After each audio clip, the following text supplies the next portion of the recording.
Saint Valentin, pourquoi fut-il décapité et à l'origine de festivités? Décapité le 14 février 268, en représailles des conversions au christianisme qu'il suscita suite à la guérison d'une jeune fille aveugle, Saint Valentin doit à son nom, qui signifie santé et vigueur, le fait que les fiancés, les jeunes gens à marier, ceux qui craignent les atteintes de la peste, les personnes, enfin, qui sont sujettes à l'épilepsie et aux évanouissements, se sont placés sous son patronage. La vertu de saint Valentin, prêtre, était si éclatante et sa réputation si grande dans la ville de Rome qu'elle vint à la connaissance de l'empereur Claude II, qui le fit arrêter. Et, après l'avoir tenu 2 jours en prison, chargé de fer, le fit amener devant son tribunal pour l'interroger. D'abord il lui dit, d'un ton de voix assez obligeant, « Pourquoi, Valentin, ne veux-tu pas jouir de notre amitié, et pourquoi veux-tu être ami de nos ennemis ?» Mais Valentin répondit généreusement, « Seigneur, si vous saviez le don de Dieu, vous seriez heureux, et votre empire aussi. Vous rejetteriez le culte que vous rendez aux esprits immondes et à leurs idoles que vous adorez, et vous sauriez qu'il n'y a qu'un Dieu, qui a créé le ciel et la terre, et que Jésus-Christ est son Fils unique. » Un des juges, prenant la parole, demanda aux martyrs ce qu'ils pensaient des dieux Jupiter et Mercure. « Qu'ils ont été des misérables, » répliqua Valentin, « et qu'ils ont passé toute leur vie dans les voluptés et les plaisirs du corps. » Là-dessus, celui qui l'avait interrogé s'écria que Valentin avait blasphémé contre les dieux et contre les gouverneurs de la République.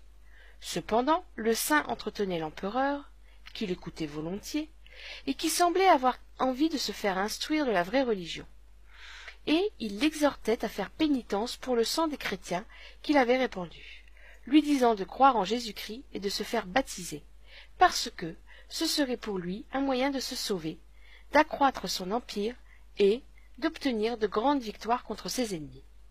L'empereur, commençant déjà à se laisser persuader, dit à ceux qui l'entouraient, « Écoutez la sainte doctrine que cet homme nous apprend. » Mais le préfet de la ville, nommé Calpurnius, s'écria aussitôt, « Voyez-vous comment il séduit notre prince? Quitterons-nous la religion que nos pères nous ont enseignée ?»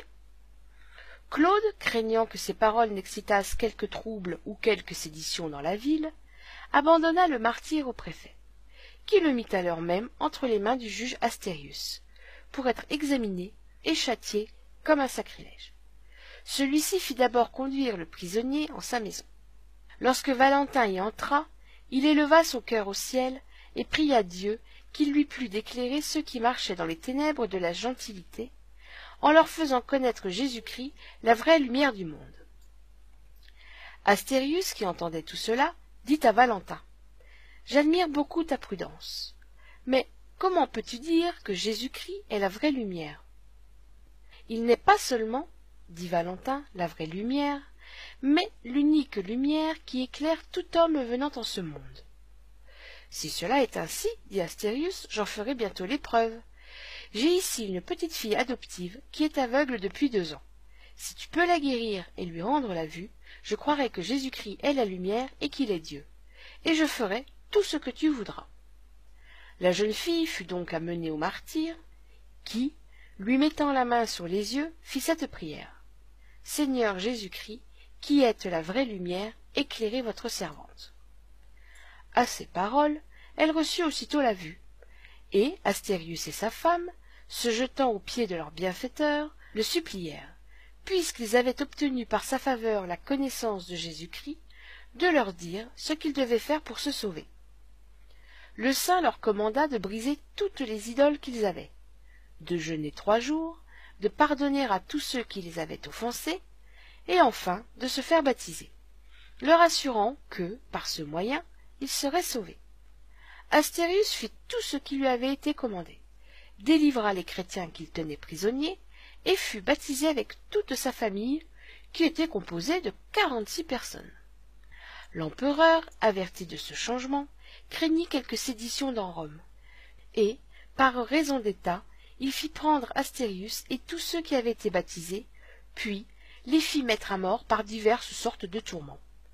Pour Valentin, le père et le maître de ses bienheureux enfants et disciples, après avoir été longtemps en une étroite prison, il fut battu et brisé avec des bâtons noueux.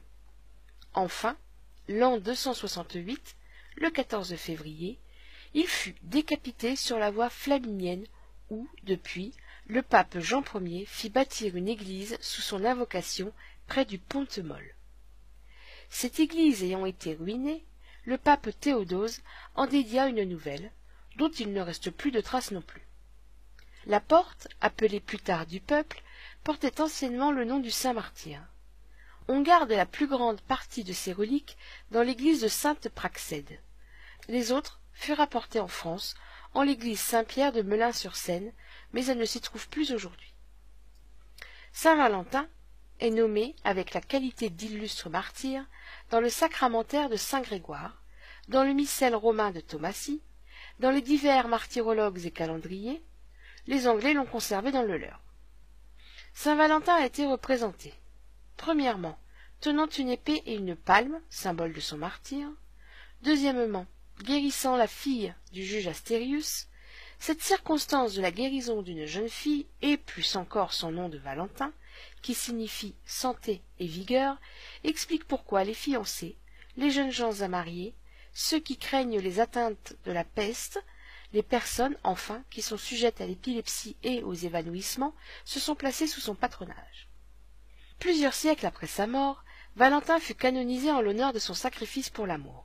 La fête de la Saint-Valentin fut instituée pour contrer la Lupercalia, fête païenne donnée le jour de la fertilité et dédiée à Lupercus, dieu des troupeaux et des bergers, et Junon, protectrice des femmes et du mariage romain. L'événement le plus marquant de ces réjouissances était la course des Luperques. Des hommes mi-nus poursuivaient des femmes et les frappaient avec des lanières de peau de bouc, les coups reçus assurant fécondité et grossesse heureuse à celles-ci. Une autre origine est attribuée aux festivités de la Saint-Valentin. On prétendait en effet que, sous certains climats, les oiseaux s'apparillaient pour la belle saison prochaine à la Saint-Valentin, comme il est reçu qu'en d'autres pays plus froids, il s'apparit à la Saint-Joseph. Prenant exemple sur eux, les hommes auraient trouvé ce jour propice à la déclaration amoureuse.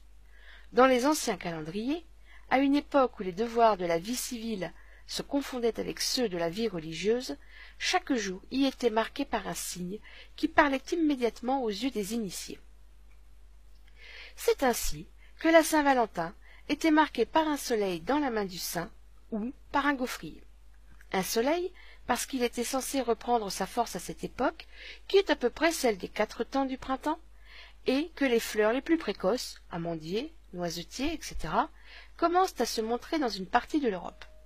Un gaufrier pour annoncer les réjouissances de carnaval.